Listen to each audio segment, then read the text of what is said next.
Dice que la mujer, bueno, también la tesorería tiene muchas delegaciones, no se puede. Ojalá haya un Merlo, ¿no? Merlo y Ituzaingó. Bien.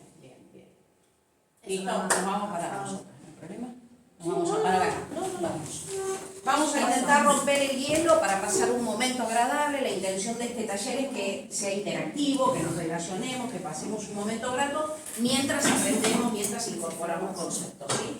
Vamos a hacer unas preguntas, no es una toma de examen ni nada, es un momento agradable, ¿sí? La que sabe, sabe, y la que no se haga problema.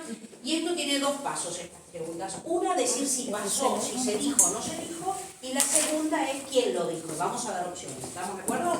¿Se entendió? Bueno, yo hablo un poco rápido. Las mujeres no tienen tiempo para cocinar, pero sí para ver series. ¿Se dijo o no se dijo? Se dijo. Muy bien. ¿Quién lo dijo? ¿Gastón Ritondo, Jonathan Viale o Jorge Rial? Jonathan. No, lo dijo Gastón Ritondo en el 2020. Pero cualquiera de los que lo podía haber. Bueno, si te pones un escote, hay hombres a los que naturalmente los ojos se les van a ir. Si querés evitar una provocación, tenés que ser consciente de lo que te estás poniendo. ¿Se dijo? Sí. No sé quién. Son muy sabias, son muy sabias. Efectivamente, esta frase se dijo y ahora les voy a dar opciones.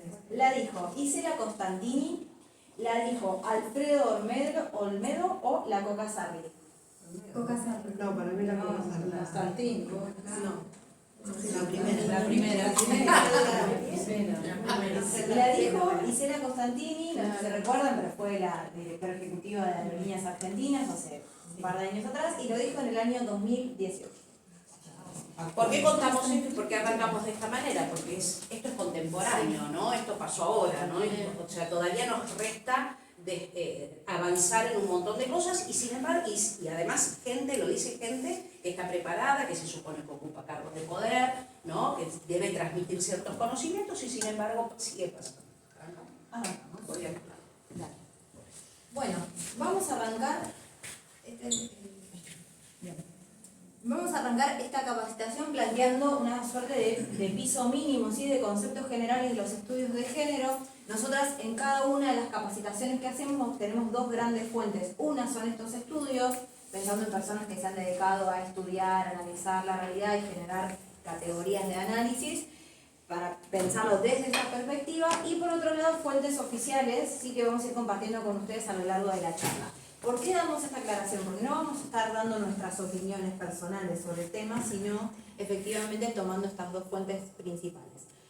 Vamos a arrancar con un pequeño ABC sobre los conceptos claves de los estudios de género, porque muchas de estas palabras, si bien se escuchan más, a veces o no se sabe bien qué son, o se las toma como sinónimos, y la intención es un poco separar cada palabra. Arrancamos por el concepto de género. Género hace referencia al conjunto de características, sentimientos, emociones, actitudes, aptitudes que se asocian a lo femenino y a lo masculino. Lo que nos van a plantear estos estudios de género es que estas cuestiones y estas características no tienen nada que ver con la biología, no son hereditarias, no vienen con los genes, sino que son construcciones históricas. Y cada sociedad en cada momento va a ir determinando qué entiende por femenino y qué entiende por masculino, y lo va a ir transmitiendo a través de muchas herramientas que vamos a ir viendo de generación en generación. Distinto es la palabra sexo. Cuando hablamos de sexo estamos hablando de las corporalidades, ¿sí? Es un concepto que está vinculado con la genitalidad, la composición hormonal y la composición cromosomática. En tercer lugar tenemos lo que es la orientación sexual. Cuando hablamos de orientación sexual estamos haciendo referencia al plano de los deseos, ¿sí? A quién me atrae a mí eróticamente, sexualmente, amorosamente.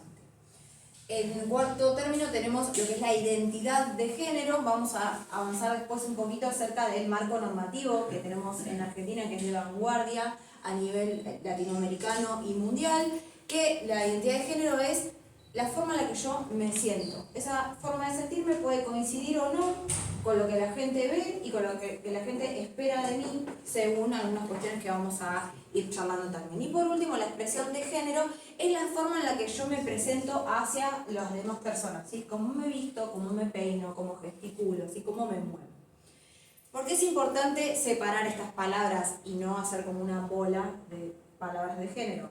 Porque esta confusión lo que muchas veces hace es que se piense que una cosa determina la otra, ¿no? Entonces, como punto de partida importante, planteamos que es muy fundamental, digamos, tener en cuenta que no se determinan ni condicionan linealmente, ¿sí? Ni son una cuestión que una está atada a la otra, son excluyentes. Un ejemplo muy concreto, ¿sí? De ninguna manera mi genitalidad va a condicionar lo que yo puedo o no puedo aprender, ¿sí? Eso viene, en todo caso, por otros lados, pero no tiene que ver de ninguna manera con mi sexo. Bien, estas palabras nos permiten empezar a pensar la sociedad que vivimos y que habitamos, y sobre todo empezar a pensar todos los ámbitos de la sociedad como un ámbito, una sociedad que es diversa en primer lugar, ¿sí? Y es diversa en todas las palabras que yo les comentaba recién.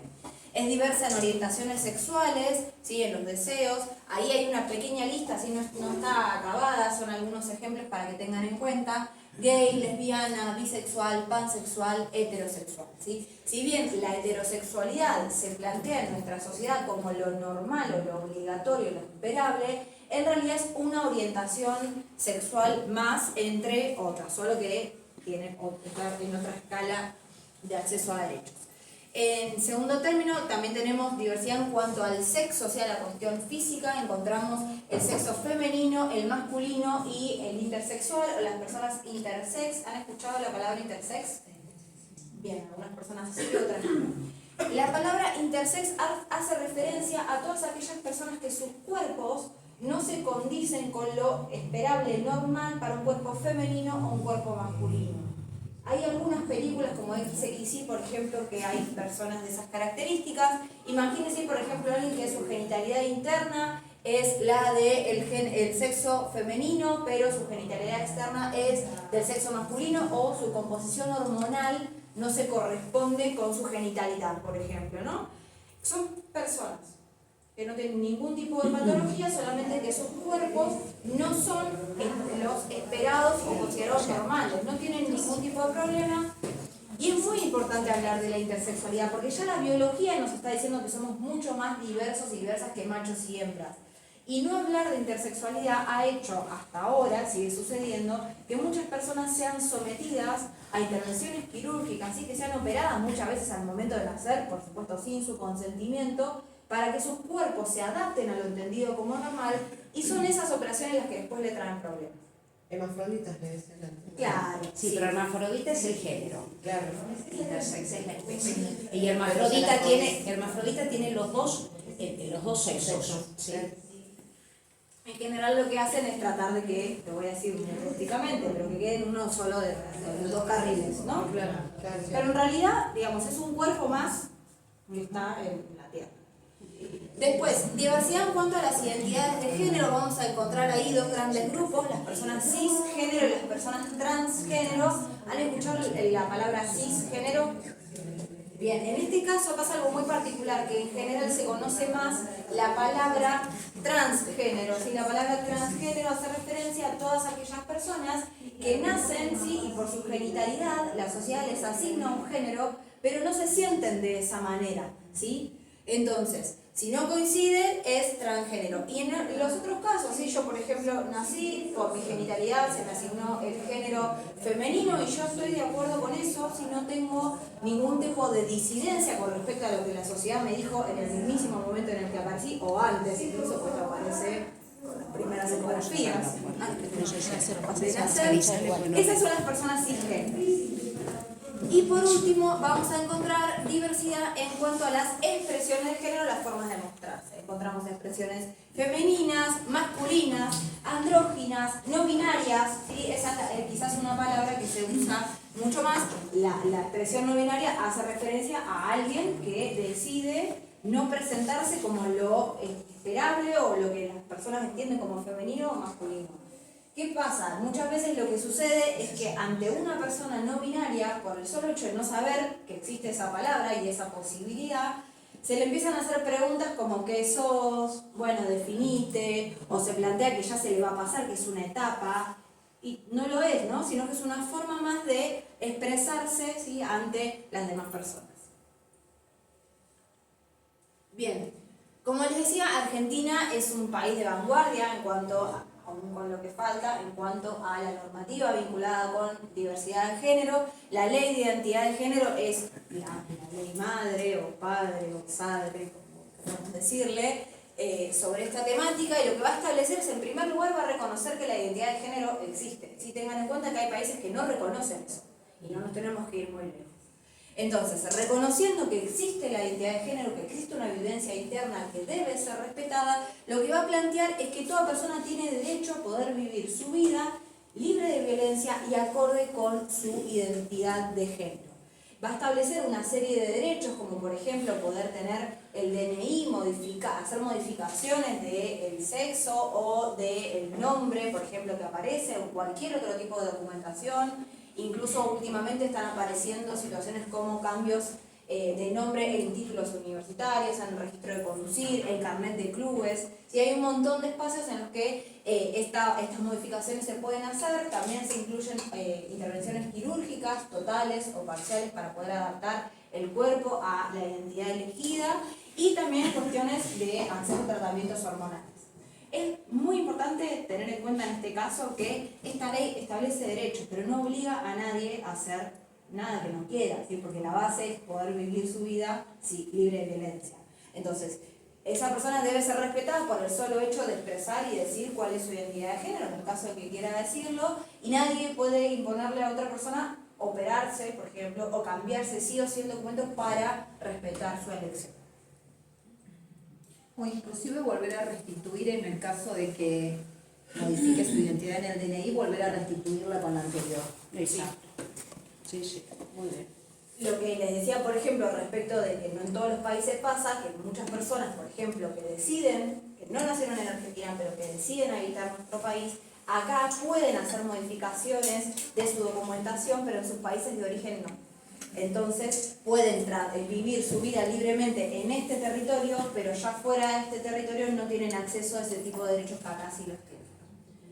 Bien, le decíamos entonces, es una sociedad que es diversa y es diversa en todos lados. Esto lo digo mucho porque realmente a veces parece que la diversidad está solamente en el hogar, o en el trabajo, o en el club, y está en toda parte donde la persona circule y habite. Y además de ser diversa, es una sociedad que tiene otras características, que lo que va a hacer es transformar esa diversidad en desigualdad de acceso a derechos. Si por condiciones de género vamos a encontrarnos con más facilidades o menos facilidades para poder ejercer plenamente nuestros derechos. Y para eso vamos a tomar 3 palabras también, que son de los estudios de género, para plantear que la sociedad en la que vivimos es binaria, androcéntrica y patriarcal. Cuando hablamos de sociedad binaria, hacemos referencia a cómo, como sociedad, nos vamos ordenando, estableciendo categorías o palabras, digamos, que son binarias, que son pares opuestos. No sé si se ve bien ahí, si no, igual se los digo. Pares opuestos hay un millón, hay miles, ¿sí? Al fin de esta capacitación nombro un par: hombre, mujer, blanco, negro, libre, esclavo, rico, pobre, alto, bajo, gordo, flaco, ¿sí? Digamos, sistema de categorías que son muy acotadas, que son 2, ¿sí? Y son opuestas y excluyentes. Yo no puedo estar en una y en la otra al mismo tiempo, no puedo pasar de una a la otra en distintos momentos de mi vida, ni hay 3, 4 o 5 categorías. ¿Qué pasa con el binarismo y cómo el binarismo se enfrenta con la diversidad de alguna manera, o se impone frente a la diversidad? Haciendo que muchas personas hagan cosas que no desean, ¿sí? Para poder encajar en estas categorías. En segundo término, le decía, la sociedad además es androcéntrica. Andro viene de hombre y centrismo viene de centro. ¿Qué es lo que va a hacer el androcentrismo? Bueno, todo bien con la diversidad, pero va a haber un sujeto que se va a establecer como superior y universal. Y estamos hablando acá de acceso real a derechos, ¿no? Este sujeto es uno específico, que es el hombre, ¿sí? El sujeto masculino, va a ser como la representación o la vara con la que se miden las cosas, ¿sí? Esto se ve en un montón de ejemplos. El más claro es el lenguaje, que obviamente hoy está muy en discusión, pero el lenguaje es el primero que nos plantea que si alguien dice la palabra todos, todas las personas nos tenemos que sentir interpeladas o identificadas, pero cuando se dice la palabra todas, le estamos hablando solo a las mujeres, ¿sí? Eso es una forma de ver el androcentrismo en la vida cotidiana. Entonces, algo que no es neutral, sino que representa a una parte de la población con sus características, con sus necesidades, con sus particularidades, se va a presentar como la universalización, dejando de lado cualquier otro tipo de especificidad. Y por último, cuando se habla de que la sociedad es patriarcal, se habla de que se trata de una sociedad en la que existe un sistema de dominación de los hombres por sobre las mujeres e identidades feminizadas, que lo que va a hacer es transformar la diversidad, y en vez de estar todas las personas en una línea horizontal de acceso a derechos, nos vamos a encontrar en una especie de pirámide, ¿no?, de acceso, en la cual en la punta están las personas que más derechos tienen o más acceso real a derechos tienen, y por debajo nos vamos a ir ubicando todo el resto de las personas. En lo más alto de esta pirámide va a encontrarse un hombre específico, que es el hombre blanco cis heterosexual. Viene todo el paquete. ¿Por qué? Porque no todos los hombres tienen el mismo acceso a derechos. Si no es lo mismo este hombre que un hombre negro, que un hombre pobre, que un hombre homosexual. En la práctica tienen sus propias dificultades. Lo que hace el patriarcado es, lo voy a decir también muy gráficamente, primero se ordenan todos los varones y después venimos todas las mujeres e identidades feminizadas. Tampoco es lo mismo, no podemos ejercer nuestros derechos de la misma manera, una mujer blanca, heterosexual, que vive en una capital provincial, que terminó estudios universitarios, que tiene un trabajo estable, que una mujer que vive en el ámbito rural, una mujer con una discapacidad, ¿sí?, una mujer homosexual. En la práctica, realmente nuestros derechos se encuentran más o menos limitados. Y es importante tener en cuenta que si uno va a mirar la ley, muchas veces en nuestro país estas desigualdades no se presentan, no están escritas, sino que se van a dar en cuestiones prácticas que vamos a ir charlando ahora.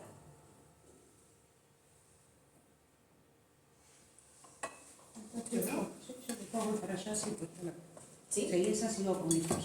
Bueno, entonces, decíamos, estas características de la sociedad en la que vivimos va a transformar la diversidad en desigualdad. Entonces, planteando de entrada que realmente las diferencias no nos hacen naturalmente desiguales, sino que culturalmente estamos siendo desiguales, vamos a poder ver que hay distintas formas en las que se va a presentar la discriminación. Algunas son más evidentes que otras, ¿sí?, y se van a dividir, yo voy a decir las primeras dos, que es por un lado la discriminación directa y por el otro lado la discriminación indirecta. ¿Qué viene a ser la discriminación directa? Cualquier tipo de situación en la que una persona es tratada de manera menos favorable a otra en una situación comparable por su condición de género. ¿Sí? Voy a plantear un ejemplo muy cortito. Piensen, por ejemplo, en situaciones de empleo, ¿sí?, en la que muchas veces la pregunta filtro es si tenés hijos o no. Entonces, esa es una situación de discriminación directa, porque entre el mismo hijo o hija, a una mujer, ese hijo o hija, no le digo que sea ese, ¿no?, pero lo que sucede es el que la deja por fuera del ámbito de trabajo, ¿sí? De hecho, a la mayoría de las mujeres esas preguntas se les hace y a los varones en general no. Una situación de discriminación indirecta es alguna en la que una disposición, un criterio o una práctica, ¿sí?, que parece neutra, impacta de manera diferencial en los hechos en distintos colectivos. Acá un ejemplo que siempre damos tiene que ver con el acceso a la moratoria de amas de casa. ¿Se acuerdan que en un momento se había dado de baja? Ahora afortunadamente sigue vigente. Esa moratoria no se llamaba amas de casa, la conocíamos popularmente como moratoria de amas de casa. ¿Por qué? Porque la mayor cantidad de personas que accedían a jubilarse teniendo la edad pero no los aportes, eran mujeres que le habían dedicado gran parte de su vida a tareas domésticas y de cuidado que el Estado en ese momento no reconoció para nada. Entonces, en la práctica, las que accedían eran mayoritariamente mujeres. Dar de baja esa política afectaba mayoritariamente a mujeres, aunque la letra de la disposición no lo dijera. Eso viene a ser una situación de discriminación indirecta.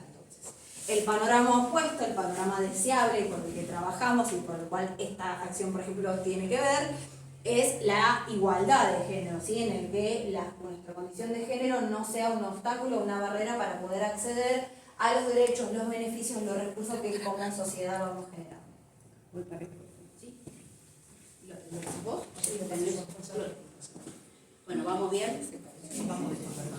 Bueno, si bien hay una serie de clasificaciones en discriminación, nosotros agregamos, hay muchas más, pero agregamos una que tenía mucho que ver. Nosotros damos una charla también sobre discriminación y sobre violencia de género en los ámbitos laborales, ¿no? Con perspectiva de género, y una discriminación que agregamos en función de una escritora que ahora vamos a escucharla en un video, ¿no? Que habla de discriminación difusa. Es una persona que pasó una depresión muy grande. Estoy viendo acá una persona del personal policial. Esto se da mucho en ámbitos, conforme a la definición, en ámbitos que están reservados a los varones, ¿no? Acá estaba viendo colegio de abogados, no hay abogadas. ¿No? Un cuadro. Eso bueno, lo hemos puede quedar así, ¿eh? No, claro, bueno, pues así, bueno, yo he ido a congresos de jueces y éramos todas, que en ese momento eran todas juezas. También, eso se modificó por resolución de la Corte y demás. Todavía nos resta modificar esto, que aún está. Vamos por colegio de la abogacía después. Vamos. Además dijiste que la plata de la matriculada se la mujer. Sí, eso es un gran dato. Bueno, esto no es que pase solo acá, pasa en toda la provincia, en todo el país, se denomina así. Hace muy poco inclusive se habla de juezas, ¿sí? Antes no se hablaba de juezas. Bueno, y esta discriminación que mencionamos, que es digamos, como tenue, como imperceptible y demás, la define esta autora española, que en realidad ella trabajaba como editora, un ámbito reservado a los varones. Y tenía tanta angustia, tanta desesperación por lo que le pasaba, que recién cuando le puso un nombre y la definió, dice que ella calmó. Mejor que lo cuente yo que lo cuente ella, que lo dice con mucha gracia, ¿no? Por su tonada.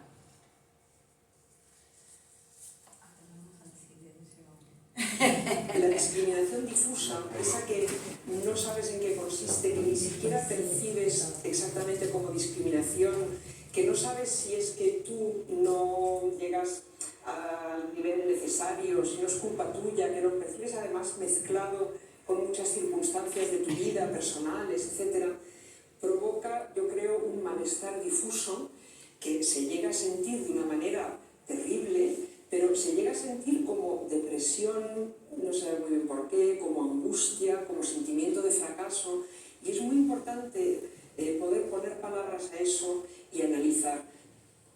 ¿Entendió? Bueno, esto pasa mucho, ¿no? En los ámbitos, ¿no?, reservados al varón. Bueno, vamos a seguir. ¿Escucharon hablar de micromachismos?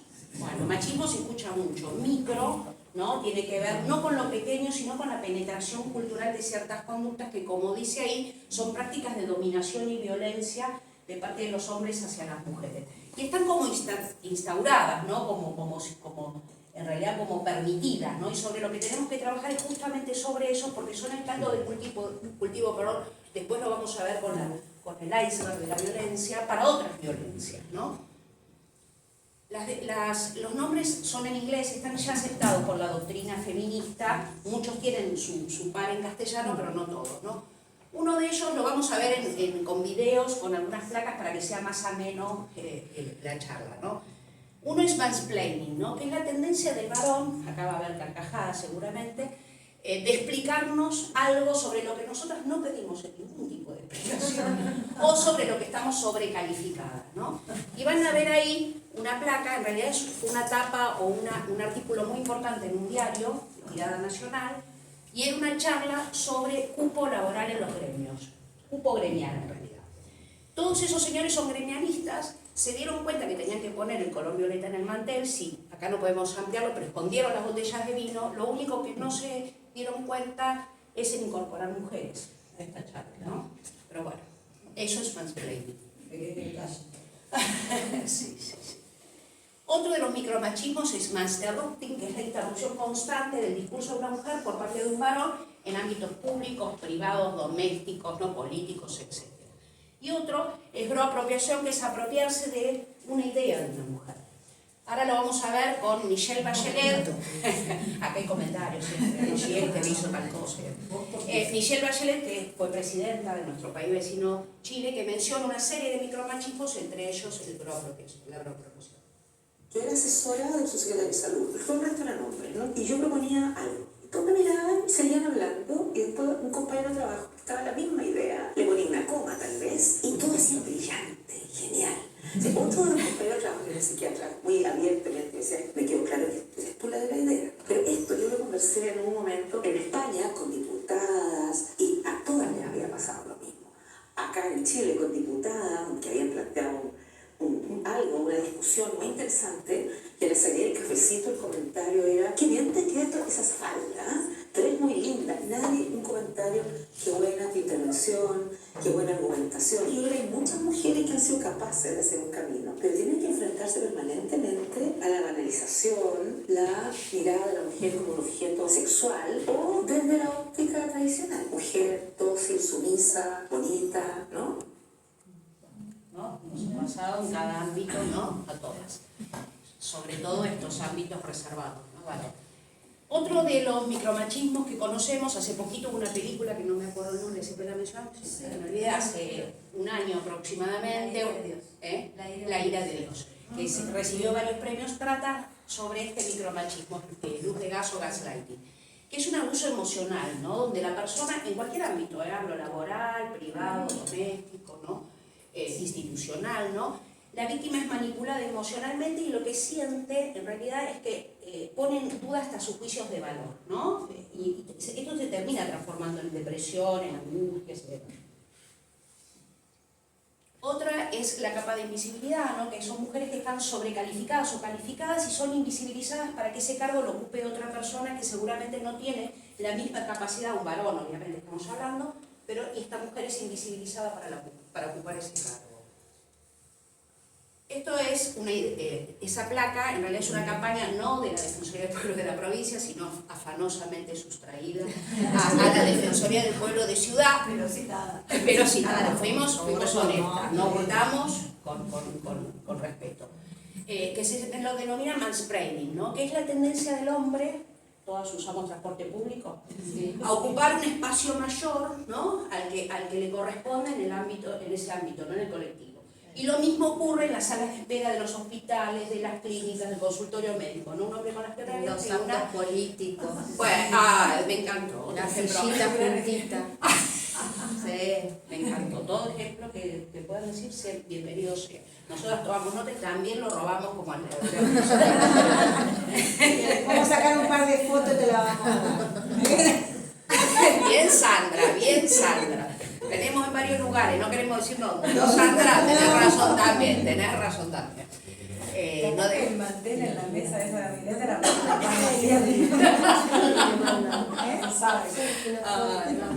Bueno, seguimos. Feminismo y machismo. Cuando empezamos a dar estos talleres lo hacíamos con dos caras, no enfrentadas, ¿no? Como si fueran dos caras de la misma moneda, y en realidad no es así, ¿no? Cuando hablamos de feminismo, hablamos de la lucha, digamos, por la igualdad, ¿no? En realidad lo que es un movimiento social y político, ¿no? Que tiene una consistencia. Siempre citamos a Diana Mafia, que es una filósofa contemporánea, ¿no? Que dice que para que una persona sea feminista no hace falta que se ponga el pañuelo, que vaya a una marcha, sino son tres conceptos, ¿no? Darse cuenta que existe una desigualdad, reconocer que es una injusticia y tomar acciones para cambiar, ¿sí? Si yo entro acá, por ahí muchos decían, no, yo no soy feminista. Con esto creo que estamos todos, ¿no? De acuerdo. En cambio el machismo no tiene un fundamento, ¿sí? Es creencia, repetitividad histórica, ¿no? Que pone al hombre por encima de la mujer.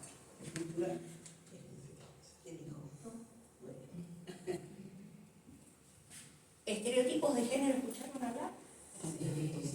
Bueno, es como esperan que nos comportemos de acuerdo a si nacemos varones o mujeres, de acuerdo a nuestra genitalidad, como explicó Mary, ¿no? Estas son categorías que las van a ver antagónicas, dicotómicas, compartimentos estancos. Si hay un entrecruce en cualquiera de esas situaciones, la persona es mirada, no convence. Y doy ejemplo. Un varón se espera que sea duro, activo, individualista, que tenga libertad sexual. Si es mujer, esperamos que sea de toda esa forma. Si hay un entrecruce, ¿qué digo? Miramos mal. Si yo digo, no, una mujer tiene mucha libertad sexual, siempre hay comentarios desacreditados. Es una puente. Y si yo digo un varón es muy sensible, tierno, ¿qué decimos? Eso. Bueno, ¿no? Esto es lo que hay que intentar romper, ¿no? Me gusta porque participan. Porque hay cosas que además nosotros no podemos decir. No, sí, tal cual. Hay lugares donde tratamos de no decir malas palabras porque hay cierta sensibilidad, ¿no? Respecto a ello. Meli habló de androcentrismo, habló de patriarcado, ¿no? Si bien afecta a las mujeres el patriarcado, también afecta a los varones, ¿no? Porque, digamos, la masculinidad hegemónica siempre es controlada, siempre es vigilada, siempre es medida, ¿no? Obviamente el varón, ese varón hegemónico, tiene que mostrar mucho deseo sexual hacia las mujeres, obviamente manifestar misoginia y homofobia. ¿Perspectiva de género escucharon? Sí. Bueno, eso es una forma de observar la realidad. Vieron que decimos, bueno, nos ponemos los lentes de color violeta, como hicieron los gremialistas que pusieron el lente de violeta. Bueno, es una forma de mirar la realidad, pero también de construcción política. Hoy estamos haciendo esto también, ¿no? Estamos construyendo ideas políticas respecto de esto. Es una plataforma de acción, ¿no? Y acá estamos en un colegio de abogados donde hay que tomar decisiones, donde hay que pensar. Y cuando pensamos algo respecto de decisiones dentro de este ámbito hay que ver, ¿se afecta de igual manera a hombres y a mujeres? ¿Se afecta de igual manera a hombres, mujeres y diversidades? Sí. Bueno, seguimos para que pase muy rápido. Esta segunda parte lo que vamos a tratar de hacer es como tratar de cruzar los conceptos que hablábamos recién, sumar algunos conceptos más para poder pensar el mundo del trabajo, ¿sí? Obviamente sin afectarlo del resto, pero sí con algunas características particulares. Y para eso vamos a tomar aportes fundamentales de la economía feminista. ¿Sí? ¿Qué es lo que va a hacer la economía feminista? Va a analizar, ¿sí? Desde la perspectiva de los estudios económicos la realidad, pero tomando a el género como una cuestión central, ¿sí? Como un elemento de relevancia en la economía. A diferencia de los estudios tradicionales económicos que son androcéntricos, la economía feminista lo que va a poner en el centro es la sostenibilidad de la vida, ¿sí? Vamos a ver ahora muchos de las palabras que hacen esta sostenibilidad de la vida, pero básicamente tienen que ver con todas aquellas tareas que se desarrollan para que la vida pueda continuar. Sí, que tiene que ver con cuidar, que tiene que ver con el trabajo doméstico, que tiene que ver con todas aquellas cosas que hacemos diariamente y que, como vamos a ver en un ratito, están desbalanceadas un poco en su distribución. Bien, conceptos claves entonces de la economía feminista. El primero es la economía del cuidado, son todas estas tareas que les decía recién, ¿no? Las que garantizan la supervivencia cotidiana de las personas, ¿sí? Cualquier persona para poder llegar a su ámbito de estudio, su ámbito de trabajo, tiene que, en el mejor de los casos, haber comido, haberse bañado, ¿sí? Haber dormido, todas cuestiones que son fundamentales y muchas veces son laburos invisibles. En segundo lugar tenemos lo que es la organización social del cuidado. La organización social del cuidado es cómo las distintas partes van aportando o no, ahora vamos a ver un poco eso, en estas tareas, ¿no? Entonces es la forma en que las familias, el Estado, el mercado y las organizaciones sociocomunitarias se van repartiendo la carga de estas tareas. Hoy en día la mayor cantidad del trabajo está concentrada en las familias y dentro de las familias está mayormente concentrada en las mujeres. Entonces el objetivo un poco de la economía feminista, de pensar en la sostenibilidad de la vida y en la organización social del cuidado, es decir, bueno, hay otras patas en esta mesa. ¿Cómo podemos hacer para que esa distribución esté un poco más balanceada? El tercer concepto es la división sexual del trabajo. ¿Qué es la división sexual del trabajo? Es algo que no es de ahora, así que se remonta a los inicios de la humanidad, que tiene que ver con la distribución de tiempos y de tipos de trabajo entre hombres y mujeres. Lo vamos a ver también un poquito más adelante, pero esta distribución, que por supuesto nada tiene de natural, sino que son cuestiones que hemos consolidado culturalmente e históricamente, nos van a poner en condiciones de desigualdad, sobre todo por el acceso a recursos y la disponibilidad de tiempos. Y la brecha salarial. De la brecha salarial se habla mucho últimamente, ¿sí? De hecho ha sido uno de los temas que se ha metido en los debates presidenciales, algunos negándola, pero la brecha salarial existe, y es la diferencia de ingreso entre hombres y mujeres por realizar la misma tarea.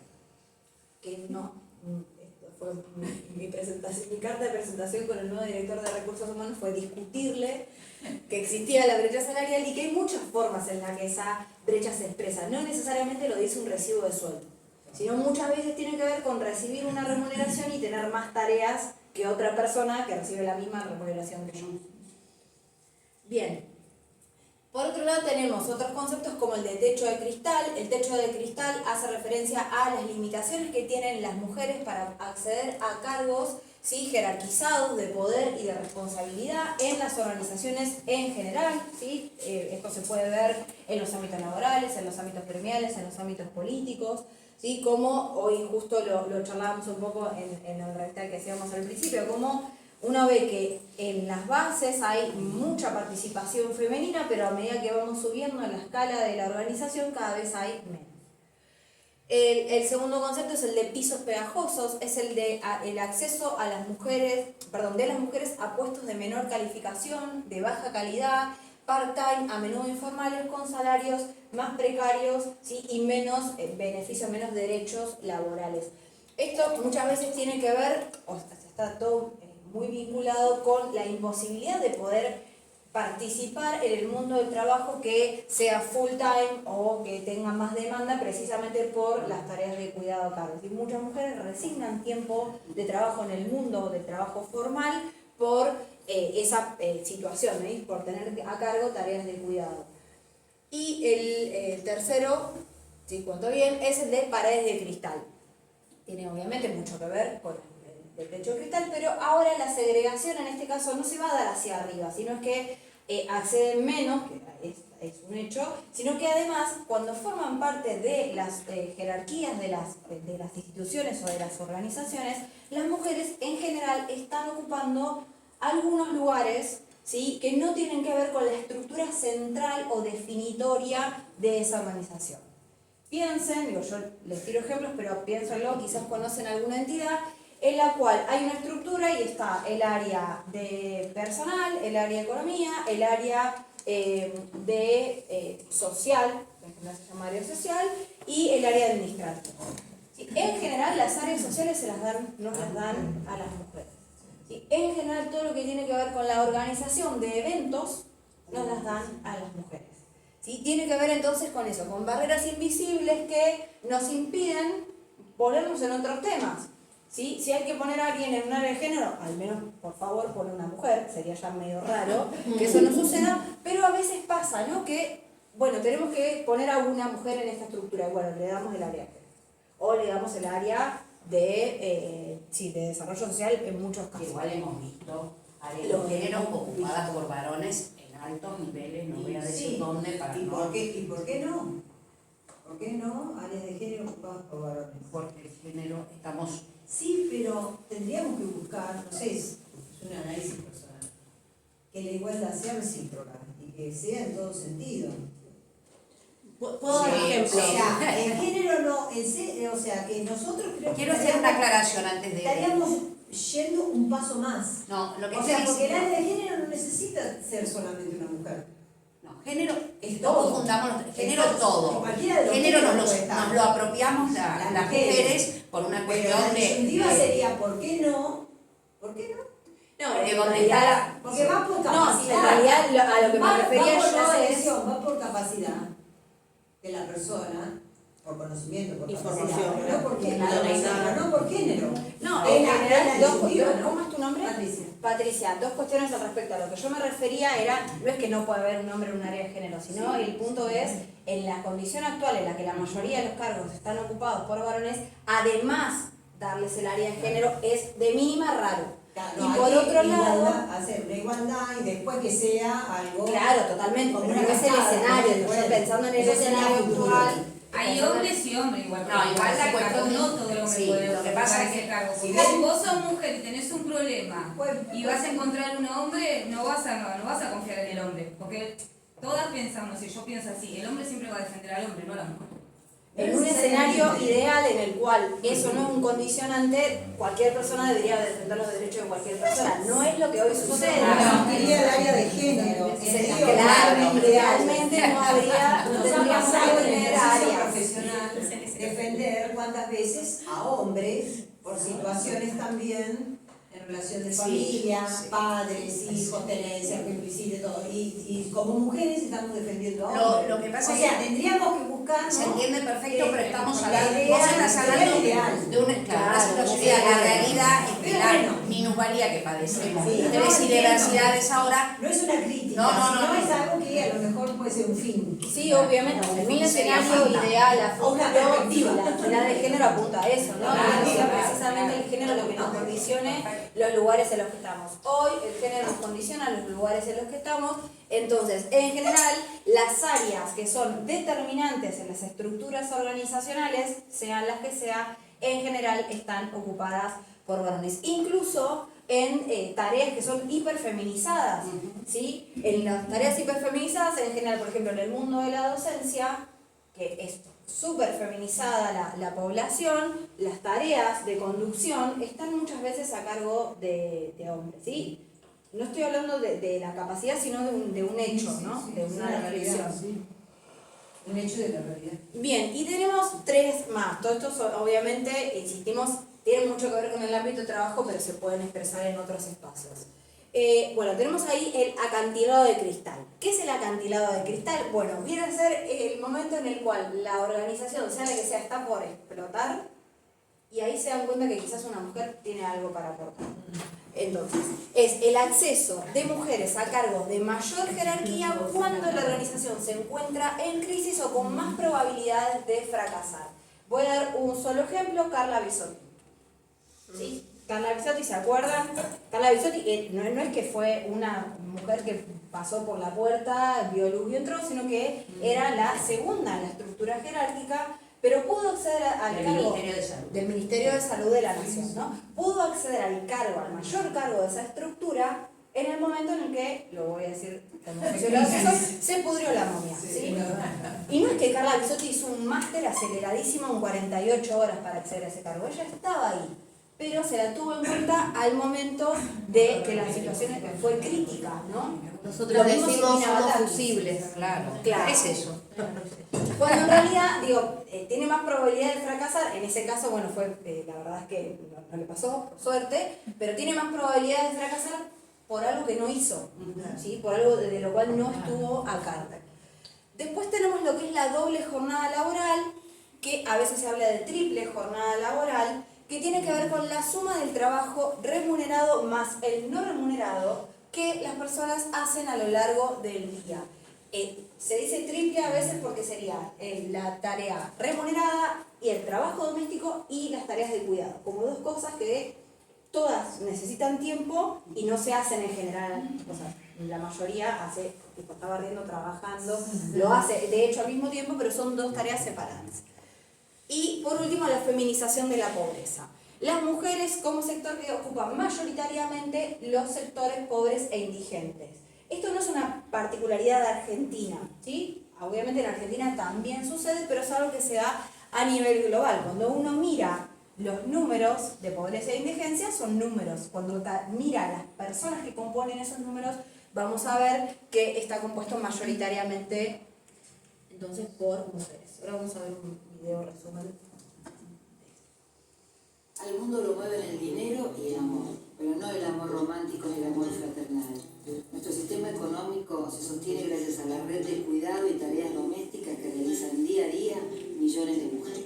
Las mujeres ingresaron masivamente al mercado laboral en las últimas 5 décadas. Sin embargo, en Argentina, las horas que las mujeres dedican a las tareas del hogar y de cuidado de menores y ancianos no disminuyeron. Esto implica una doble jornada laboral para la mayoría de las mujeres trabajadoras y, por lo tanto, menos horas para descansar, estudiar o disfrutar del tiempo libre.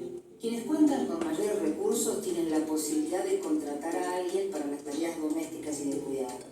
Ese alguien suele ser otra mujer que en general está contratada de manera precarizada. A su vez, esa empleada deja a sus hijos e hijas al cuidado de un familiar que usualmente también es mujer. Al no poder conciliar con su vida personal, muchas mujeres tienen que abandonar el mercado laboral o tener trabajos en peores condiciones sin posibilidad de desarrollarse profesionalmente. Cuanto más hijos tenga un varón, mayor es su tasa de actividad. En la mujer es a la inversa. Entonces, ¿cómo podemos reorganizar las redes de trabajo doméstico y de cuidado? Para que sea más igualitario se necesitan políticas públicas que ofrezcan sistemas de cuidado gratuitos, la existencia de jardines materno-paternales en lugares de trabajo y la extensión e igualación de licencias para hombres y mujeres.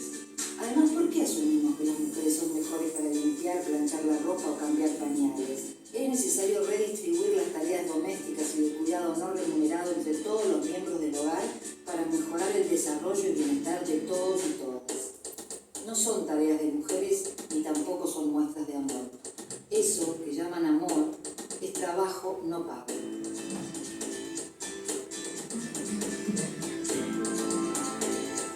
Al mundo lo... Bueno, ese video, cualquier cosa lo pueden buscar, está disponible en YouTube, se llama así, eso que llaman amor es trabajo no pago, que es una de las consignas de los movimientos feministas y que tiene que ver con poner en discusión esta distribución desigual de las tareas domésticas y de cuidado, que hace poco tiempo en Argentina se empezó a medir. Antes era como una idea, le aportamos más, ¿no? Y lo que se hizo desde la Dirección de Género del Ministerio de Economía de la Nación, hace un par de años ya, fue medir cuál es el aporte concreto de las tareas domésticas y de cuidado al Producto Bruto Interno. Casi el 16% del PBI argentino es aportado por tareas no remuneradas, sean domésticas o de cuidado. Suman un total de 96 millones de horas por día y están distribuidas, como ven ahí, de manera desigual, ¿sí? El 76% de esas horas son aportadas por mujeres y solamente el 24% son aportadas por varones. Horas de un día que tiene 24 para todo el mundo, ¿no? Entonces ahora lo que vamos a ver es un poco cómo esta desigual distribución de las tareas domésticas y de cuidado van a repercutir en otras desigualdades, como son, por ejemplo, la participación en el mundo del trabajo remunerado. Estos son datos del último trimestre del 2021, pero son tendencias que se sostienen, ¿no? En el caso de la tasa de actividad tenemos el 50,5 en el caso de las mujeres contra casi el 70, el 69 en el caso de los varones. La tasa de empleo de casi el 50 y el 63,7 en el caso de los varones. Y en la tasa de desocupación es el momento en el que se invierte, ¿sí?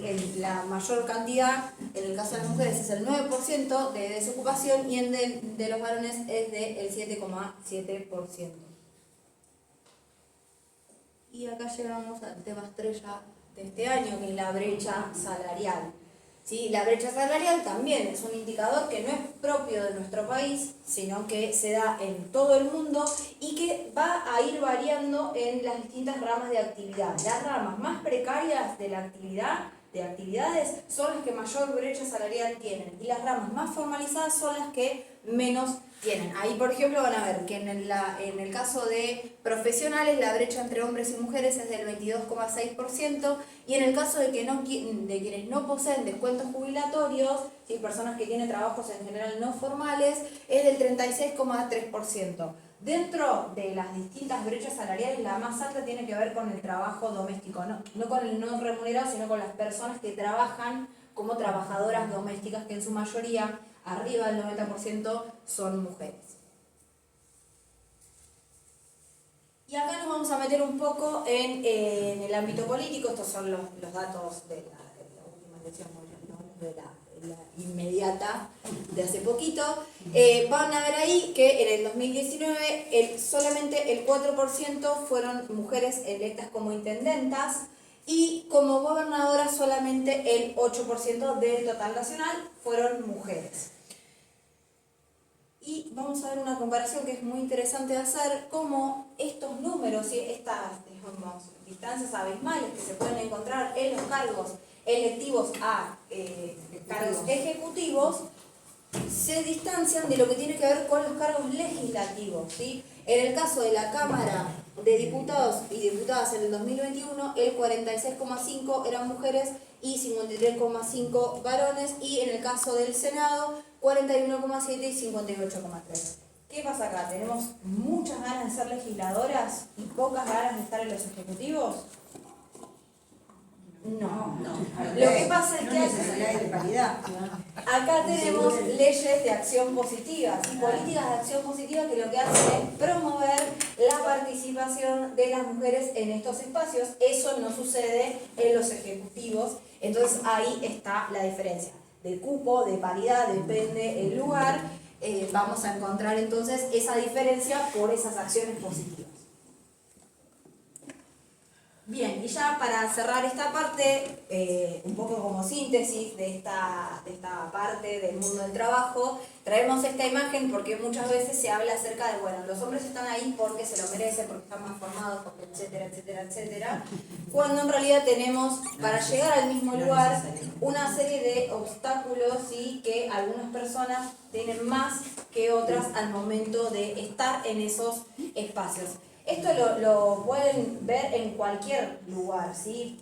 Pensando, por ejemplo, en reuniones de espacios políticos, donde muchas veces son reuniones que se hacen a altas horas de la noche, y a las mujeres, en el caso de que participen ahí y tengan hijos, les preguntan dónde están sus hijos. En las varones en general no se les pregunta dónde están.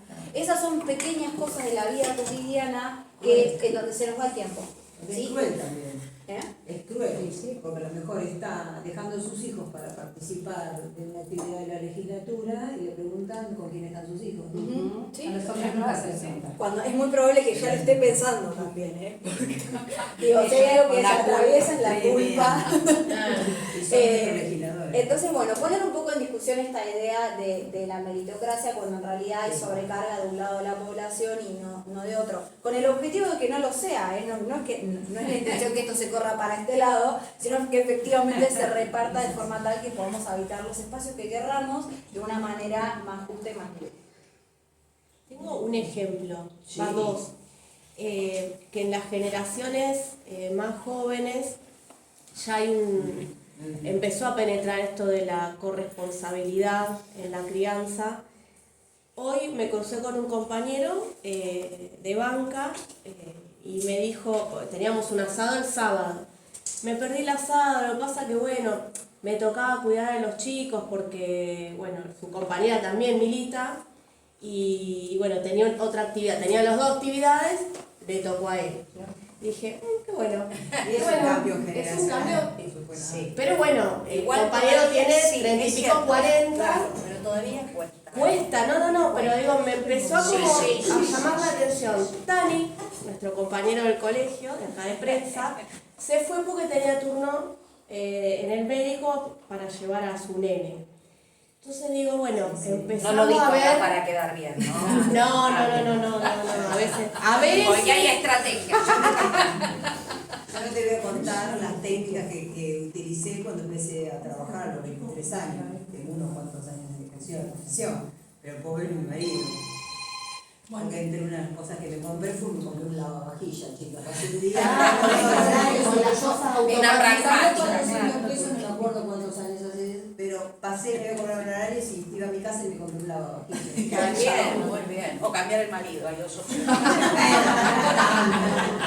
Puede mejorar, sí que se puede. Vamos. Bueno, entramos en la última parte. Hoy estuvimos hablando de las formas de la violencia y cómo se desarrollaban. Saben que se muestra a través de un iceberg. Saben todos que es un iceberg, es un bloque de hielo con una parte inferior muy grande y la parte superior es muy chica. Esto se empezó a representar cuando se empezó a hablar de lo personal es político, ¿no? Antes lo que pasaba dentro de un hogar no se penalizaba, no se sancionaba, no nos metíamos. Bueno, todo esto empezó a modificarse, ¿no? Porque ¿qué ocurre? No es que un hombre un día se levanta y comete un femicidio, se levanta y comete un travesticidio, no. Hay toda una serie de cuestiones que pasan por debajo que no son vistas socialmente, ¿no? Que tienen que ver con muchas de las cuestiones que están ahí, ¿no? Con el chantaje emocional, con los micromachismos que fuimos hablando hace un ratito, con ignorar, con desprestigiar, con maltratar, sin que el resto lo observe. Y eso se transforma después en lo que ocurre arriba, ¿no? Por eso decimos de trabajar todas estas cuestiones, como hablamos de micromachismos, tratar de que no ocurra, que no sean caldos de cultivo para lo que ocurre en la parte superior, que en general lo que ocurre en la parte superior está penalizado, ¿no? Tiene que ver con los abusos sexuales, con la agresión física, ¿no? Bueno, con la punta del iceberg, que es lo que mencionaba. no todo es malo, ¿no? Nuestro país es un país modelo en América, en toda América, con relación a la legislación, ¿no? Tenemos la legislación que define qué es violencia de género, la 26485, que distingue entre tipos y modalidades. Modalidades tienen que ver en los ámbitos en que se desarrollan esas violencias, ¿no? Y los tipos, ahora vamos a hablar, ahí va a faltar uno y les voy a contar por qué. Los tipos son la económica y patrimonial, saben, bueno, una mujer se separa, los bienes se esconden, no pasa el alimento para los chicos, bueno, ¿no? Cosas que son bastante bonitas. La física, que es la que conocemos como el golpe, el cachetazo, la lesión en el cuerpo o en la salud. La psicológica daña la autoestima, ¿no? Corroe, ¿no? Esto que hablamos del gaslighting, ¿no? Esta cuestión emocional. La sexual se apropia de la sexualidad. ¿Se acuerdan que antes no se hablaba de violación en el matrimonio? Ahora la violación existe dentro del matrimonio. Esto también parte de lo que ocurrió con esta legislación. La simbólica, ¿no? La que refuerza roles, estereotipos. ¿Se acuerdan de la pollerita que cortaba Tinelli, ¿no? Todo esto que ocurre, por eso hay una defensoría también del público, ¿no? Para que estas cosas no ocurran. Y la política, que es todo lo que venimos hablando, que me le explicó también, ¿no? Respecto de la posibilidad de ocupar cargos en determinados lugares de poder. Y en cuanto a las modalidades, y digo, falta una, porque hace poquito se sancionó la ley Olimpia, no sé si lo escucharon, que es la que tiene que ver con la violencia digital, la telemática, ¿no? Sí, un poquito menos, pero sí. Que tiene que ver con esto, ¿no? Con la identidad que tenemos en redes, ¿no? O sea, habrán escuchado un montón de situaciones donde se difundían imágenes y no pasaba nada. O sea, se convertían en delitos cuando había un chantaje, ¿no? Lo que se llamaba sextorsión. Pero la difusión sola, sin consentimiento, no pasaba absolutamente nada. Hay una película que no me acuerdo el nombre, que es española, que es la misma ley de la que estamos hablando ahora, se editó también en España, y la chica, la una serie, víctima, sí. Se mató. Sí, claro. Sí. Bueno, Olimpia Olimpia se le puso, digamos, el nombre por una militante mexicana que padeció una situación como esta, que incluye esto, ¿no? La difusión. ¿Quién sería? Era una militante que padeció esto mismo que vos contás, que padeció... Yo recuerdo la película porque no hace mucho que es una película que pasó en España. Claro, acá en Argentina no sabía y tampoco me... Acá tomó mucho renombre con situaciones... Que es reciente. Sí, es de como bien vos decís, hace casi un mes. En realidad tomó mucho auge todo lo que tenía que ver, digamos, por un montón de situaciones de personas, de mujeres que se presentaron ante los tribunales, que no se convierte en delito la sola exhibición, como les decía, de imágenes, pero pasó con actrices muy conocidas, ¿no? Con Florencia Peña, con esta chica que ahora sale con Milei. Esa no la mencioné como bueno, seguimos.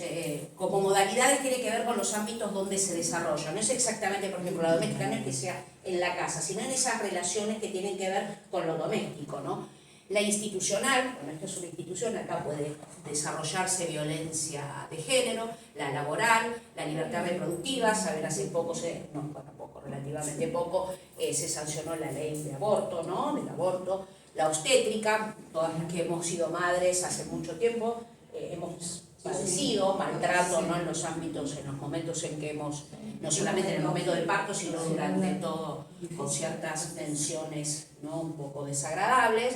La mediática, ¿no? Lo que ocurre en los medios de comunicación, la del espacio público, se sancionó el acoso callejero, también nuestro país tiene sí, y la pública política. El acoso callejero. Hay una legislación nacional. Bueno, y nos lleva a esto, ¿no? Acá con relación a lo que ocurre con la difusión de imágenes no consentidas, el tema es justamente que hay un proyecto de ley para sancionar esto, ¿no? Porque uno puede tener un acuerdo de filmarse en la intimidad con su pareja, ¿sí? Pero eso no hace que él pueda difundir la misma. Entonces la intención es de que haya una sanción, como dice ahí, que tenga una pena, ¿no? Con agravantes y demás, en el caso de que se difunda sin consentimiento. Porque lo que ocurre es que si bien está penado, digamos, el apriete, ¿sí? Entre comillas, si vos no haces esto, yo difundo tu imagen, que es la sextorsión, la mera difusión no estaba sancionada. Y está el proyecto que tenemos media sanción, esperemos que pronto salga. Que debe estar caído ya. O sea, ¿qué es lo que se pena? La difusión sin consentimiento. La viralización. Sí, exacto. No es necesario que se viralice. No es necesario. O sea, el solo pasarlo sin Sí, consentimiento, sí, eso no está penado. exactamente. Claro, porque eso E intenta tiene- ser penado. No Todavía no está está tipificado en el Código Penal, Todavía tampoco no. es una ley especial penal. No, especial penal no. Es no. solamente un tipo de violencia de género, es la 26.485 a partir de la ley de Dentro de la ley de violencia Sí, de género. lo que Dentro podés de la hacer es, normativa porque de género. lo que podés hacer es o querellar o hacer una acción civil, pero no podés, pero no tenés un ámbito penal, lo administrativo. No lo tenés tipificado. Es administrativa o civil, o civil. O civil. Pero sí es importante eso, que no tiene Que que sería- ser necesariamente viralizado para No, que eso no, tenga no. algún tipo de repercusión. Me ha No pasado tenemos- muchas veces, por ya ejemplo, entendí.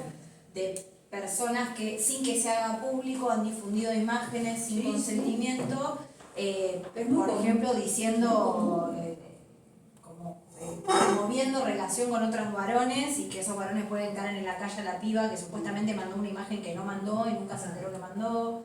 Digamos, siempre que tenga algún tipo de impacto Sí, indeseable para de la hecho persona. nosotros intervenimos, cortito cuento algo para que se entienda la gravedad, intervenimos en un caso de una chica que termina con su pareja y él en vez de amenazarla creó un perfil falso, subía las imágenes de ella y se le lanzaba a ciertos hombres de la misma zona. Entonces ella por ahí llegaba al trabajo, subía al ascensor y un tipo se le tiraba encima. Sí, o sea, reía. Todo eso no estaba, no está tipificado ahora, pero no estaba tampoco contemplado dentro de la ley 26.485. Entonces pululaba por tribunales ella con algo que era realmente tremendo, pero no tenía solución. Era Bueno, víctima era víctima de un sistema que no estaba legislado. Claro, y vos sabés muy bien que en el ámbito penal la conducta tiene que estar específicamente tipificada. Pregunto, porque Sí. realmente me interesa el Sí. tema. Entonces estamos en el ámbito administrativo, Administrativo y civil. contravencional Y civil, porque podés hacer una contravencional querella. tampoco. Sí, contravencional también. Contravencional puede ser, también. sí, claro, depende del No grado. penal, No penal. No penal. Puedes hacer un daño sin Sí, perjuicio, sí, una sí, querella. entiendo. Bueno, el ciclo de la violencia se explica de esta manera, sobre todo en aquellas situaciones que son relaciones de pareja, ¿sí? ¿Y por qué hago esta salvedad también? Porque la mayor cantidad de los femicidios se ocurren entre vínculos, ¿no?, de conocidos, de parejas estables o de parejas que fueron. ¿Y cómo se desarrolla? También es para entenderlo para los operadores, para hacer escucha de estas situaciones, ¿no? Porque nos pasa que a veces escuchamos situaciones de violencia y nos agota, decimos, ¿cómo puede ser que no entienda que tiene que salir de esto? Bueno, porque esto es lo que pasa, ¿no? Hay un momento de elaboración de la tensión en esa relación, ¿no?, donde se crispa la cuestión, pasa a una exposición de la violencia, ¿no?, los golpes, las amenazas, los insultos, ¿no? Y después llega el momento de la luna de miel, ¿no?, que es donde él pide perdón, disculpame, no va a volver a pasar, bueno, toda esta historia que sabemos, y esto ocurre mucho al principio cuando empieza a haber la especialización en temas de género, cuando se acercaban las mujeres, no había una escucha atenta y sostenida, ¿no? Porque en general los operadores se cansaban, dicen, bueno, pero esta mujer puede salir de esta situación y no sale, bueno, tiene que ver con esto. No es algo estandarizado, no es que se da, bueno, ahora hay elaboración de la atención, después viene la exposición, no. Esto puede ser acelerado, puede ser salteado, ¿no? Pero más o menos funciona de esta manera.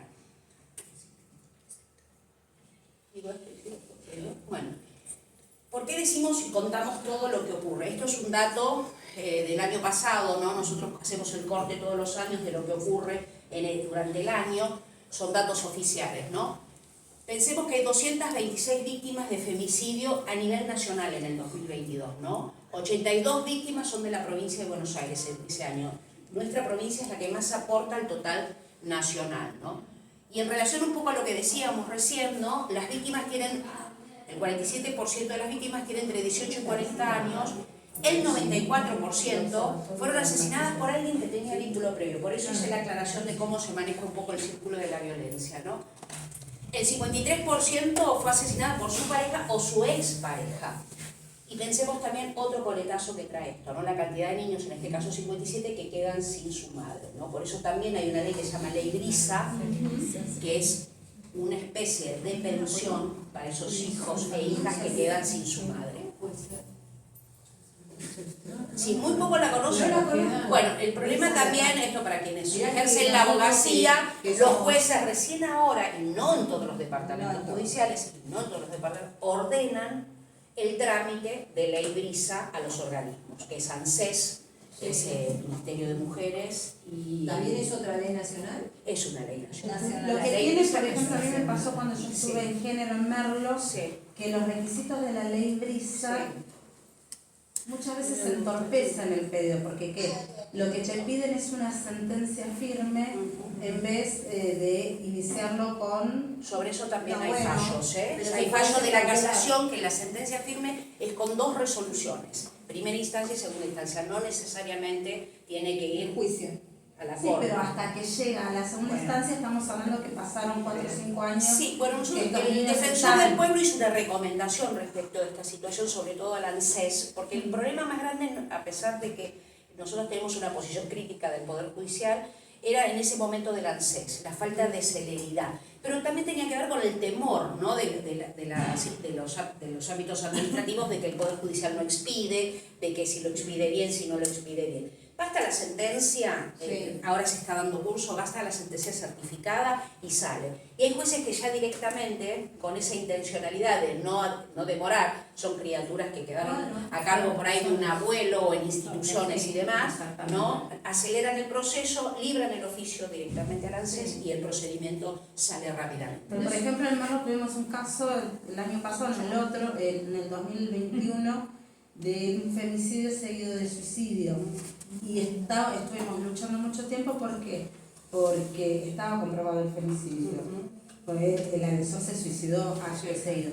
Y como faltaba una prueba médica que demoraba 1 año, no nos querían otorgar el beneficio a los niños hasta que no esté cerrada la causa. Y fue un tema Bueno, ahí terrible. interviene mucho nosotros tuvimos uno hace poquito, el niño que quedó solo, porque el padre también se suicidó, iban a vivir a Salta o a San Juan, no me acuerdo ahora bien, pero lo tramitó rápidamente el juez sin perjuicio, no estaba ni siquiera en la sentencia firme. Porque es cautelar en realidad. Tendría que ser una medida cautelar. Yo creo que si se plantea... No, pero no es cautelar, es sentencia firme. Está bien, el requisito de la ley. Pero ¿qué pasaría si junto con esperar la sentencia firme no se plantea como cautelar? Bueno, eso tendríamos que plantearlo, no, eso es una Pero- modificación de legislación. No, está bien, pero ¿y qué pasaría si lo pide como cautelar? No procede porque la ley no lo dice. No procede. Pero como medida cautelar tiene Sí, que- claro. Claro, es Ahí un va, tema. la legislación no, dice no, sentencia no, firme. entiendo. Podemos discutir qué es sentencia No, firme, si no ¿no? sería del eje ferenda, pero bueno. Ujú. Ah. Acá hay una compañera que quiere decir. Sí, contarle, quizás hay personas que están acá presentes que no saben que Brisa vive acá en Moreno, vive en Paso del Rey. Sí.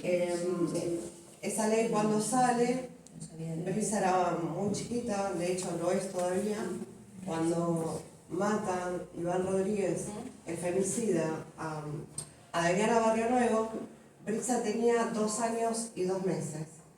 Conmovió su historia porque el femicida envuelve a Dayana en la manta de Brisa. Entonces, era todo un contexto que un grupo de periodistas y de abogados y abogadas y una asociación civil conmovió la historia y comienzan con ese proyecto de ley que después, ¿no? La reparación histórica que favoreció muchas historias de niños, niñas, adolescentes. Nosotros tenemos un observatorio de género acá en Moreno que se llama Dayana Barrio Nuevo, que es en honor a Dayana. Y bueno, tenemos contacto permanente con Brisa. Brisa está hermosa, grande, muy parecida a su mamá. Y lo último que quería contar era que se va a hacer un documental casi película que va a salir en muy poco tiempo, se va a dar en Inca, vamos a tener una oportunidad. Qué bueno. Sí, donde cuentan no solamente la historia del femicidio de Dayana, sino de otros femicidios.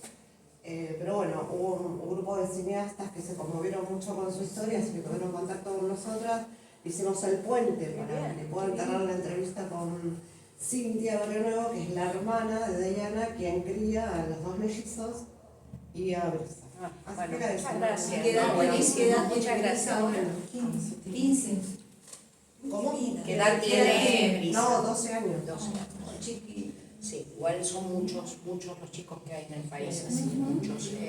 A pesar de, Brisa ser fundante, entre comillas, ¿no? de esta ley, a veces no cobra, tenemos que estar recuperando en el pago y demás, porque a veces se cae el pago. Sí.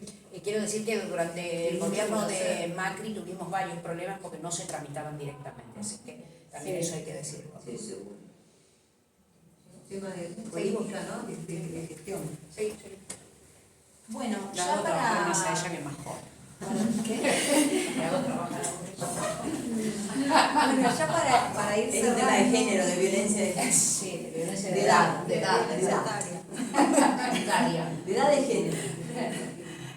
Bueno, ya para ir cerrando un poco la intención después de ver estos números tan tremendos es, bueno, y la caracterización que hicimos antes, es poder plantear cómo intervenir frente a estos casos, dividido como en dos grandes patas. Uno, que podemos hacer cuando nos constituimos en canal de primera escucha, ¿sí? A veces nos pasa que simplemente por el hecho de ser una persona conocida y de confianza de alguien que está en una situación de violencia de género, eso nos llega, pero no es nuestro trabajo abordar situaciones de violencia de género, y esta cercanía muchas veces hace que nos desespere la situación, así que querramos salir corriendo para todos lados para poder resolverlo rápido por las particularidades que decía Paca hace un ratito. Es una tarea muy difícil, de salir de una situación de violencia es muy difícil, y por eso les traemos como una serie de tips, si se quiere, o de caja de herramientas sobre qué hacer si somos canales de primera escucha y no es nuestra tarea abordar situaciones de violencia de género. La primera es tener una escucha atenta y con preguntas claves. Y cuando decimos escucha, realmente es escuchar, si no estar hablando encima de la persona o tratando de sacarle detalles sobre la situación, sino dar un espacio que le permita a quien está en situación de violencia de género poder desarrollar su relato como pueda, ¿sí?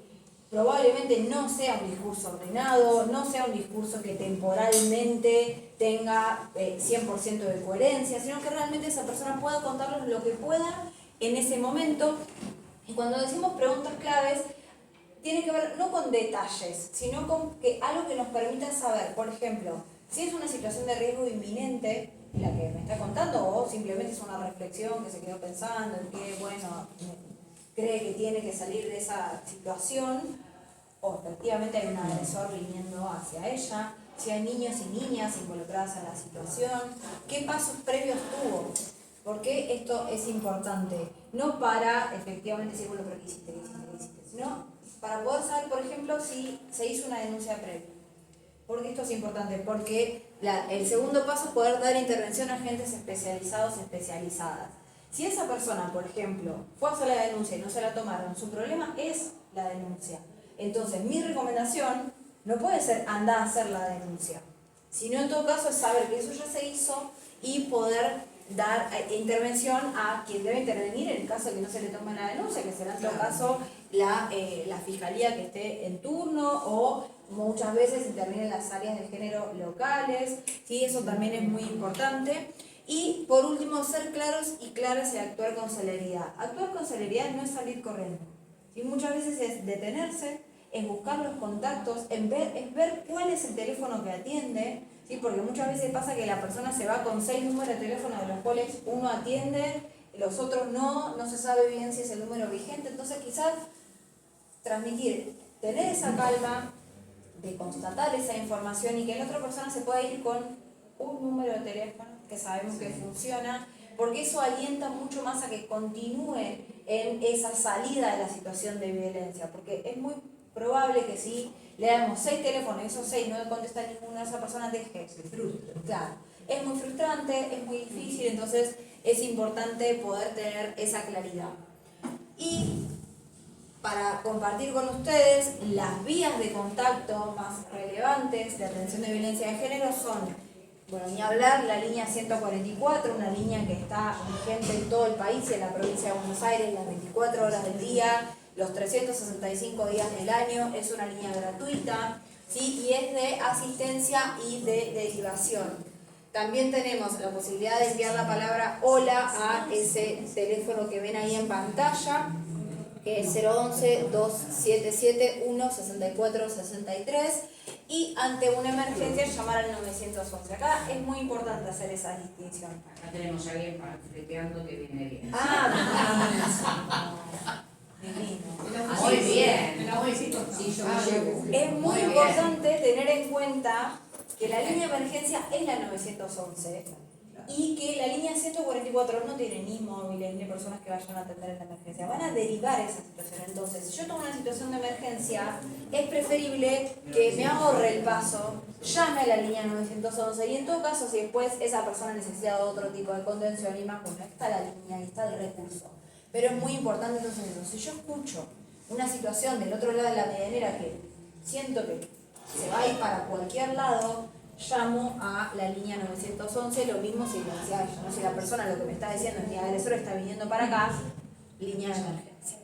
Y también en la provincia de Buenos Aires, a partir de la pandemia, se habilitaron vías de contacto por WhatsApp y Telegram, porque lo que pasaba era que muchas veces por el aislamiento las víctimas estaban conviviendo con sus agresores, entonces llamar por teléfono no era una posibilidad. Es 221-353-0500, es la misma línea para las dos aplicaciones y es solo para mensaje de texto. Y por último, les compartimos una línea que es nueva, relativamente, tiene 3 años. La pandemia explotó.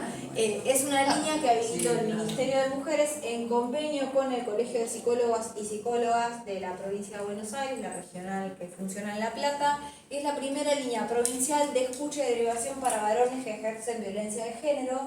Es la línea Hablemos, con el número que ven ahí, 221-602-4003. Atiende de lunes a viernes de 9 a 17 horas y se pueden comunicar varones que hayan tenido alguna causa penal y sean derivados por el Poder Judicial, varones que consideren que están ejerciendo violencia de género, aunque no tengan ese título, ¿sí? Sino que consideren que hay algo que no están haciendo bien, pueden contactarse con esta línea. Y también terceras personas. Si yo sé que tengo un familiar, un amigo, un conocido que está ejerciendo violencia de género y no sé qué hacer o cómo acompañarlo o básicamente para dónde salir, también se puede llamar a la línea Hablemos. Es para mayores de 18 años, pero en el caso de que sean menores de 18 años se articula con los servicios zonales y locales. Y ahora sí, para cerrar, también obviamente la Defensoría del Pueblo, como decían Sandra y Paca al principio de la actividad, es un recurso disponible que está con todas esas vías de contacto. El WhatsApp funciona las 24 horas del día, el 0800 es una línea gratuita y si no, por cualquiera de las redes sociales pueden contactarse, tanto cuando saben que tienen un derecho vulnerado como cuando no saben ni siquiera cuál es ese derecho, si lo tienen ese derecho, si no lo tienen, ni qué características tienen. Y como les decíamos también hace un ratito, la oficina central de la Defensoría funciona en La Plata, pero tiene un despliegue territorial bastante importante. En la página web de la Defensoría van a encontrar este mapa de delegaciones y también van a encontrar un mapa que hicimos en el marco de la pandemia, donde están todas las áreas de género locales, porque lo que pasó en pandemia es que muchas áreas se crearon y muchas empezaron a habilitar números de WhatsApp, también por la celeridad del contacto. Entonces, tanto este como ese mapa lo encuentran en defensorba.org.ar.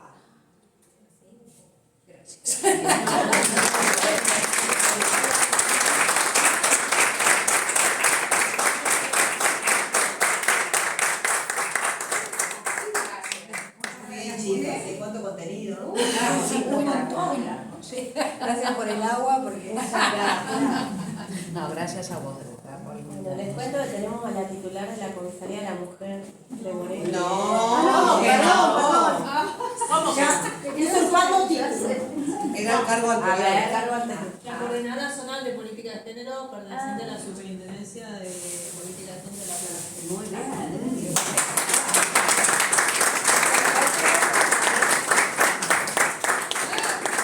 ¿Hace cuánto? No, En marzo. Ah, Marzo del año, pero antes estaban como si las mujeres del 2020 acá en Moreno. Bien, muy bien. Y tuvimos un comisario varón de la Comisaría de la Mujer. Sí, también. Con una perspectiva de género. No sé, eso yo no puedo opinar. Pero podemos hablar. Chicas, por favor.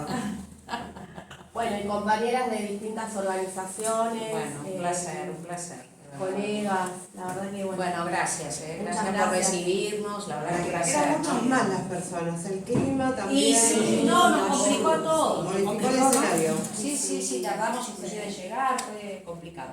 Siempre Pero es bueno. agradable y suma poder llevarnos más herramientas. Creemos mucho en la prevención.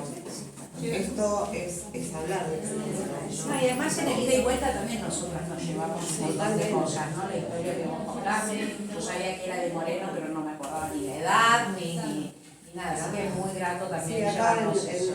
el río, muy cerquita de acá, apareció el cuerpo boliviano. La historia es muy tremenda. Nosotras acompañamos en el juicio en Mercedes y fue... Claro, eso tramitó en Mercedes. En Mercedes. Sí, me acuerdo. Y la defensora de él era mujer. Y ella todo el tiempo con el cuerpo así, nos tenía terror. Igual que entramos todos con documentos, todo, Obvio. muy cerrado como juicio, pero ella nunca dio la cara. La abogada. La defensora. Es así. Bueno, gracias. Bueno, Gracias, bueno, chicos. Gracias. Bueno, gracias. Igual.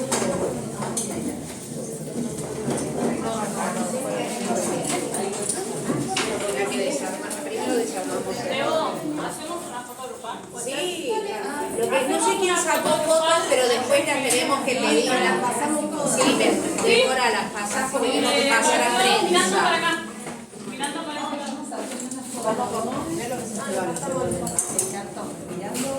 Mirando para allá. Mirando para acá. Al lado de la ley. Nunca sabe.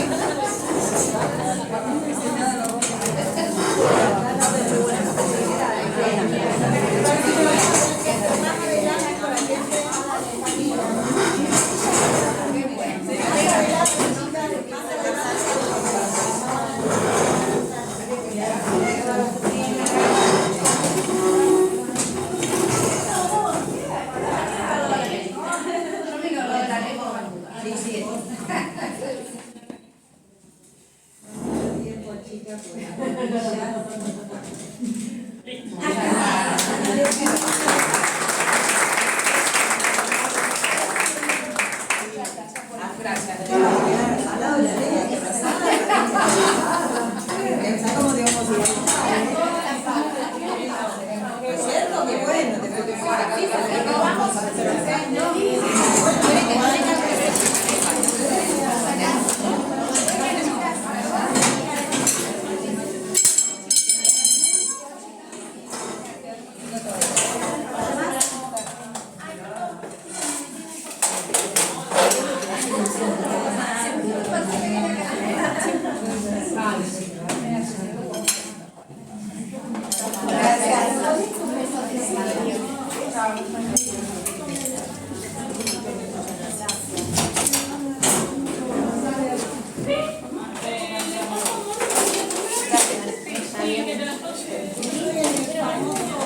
No me dijo.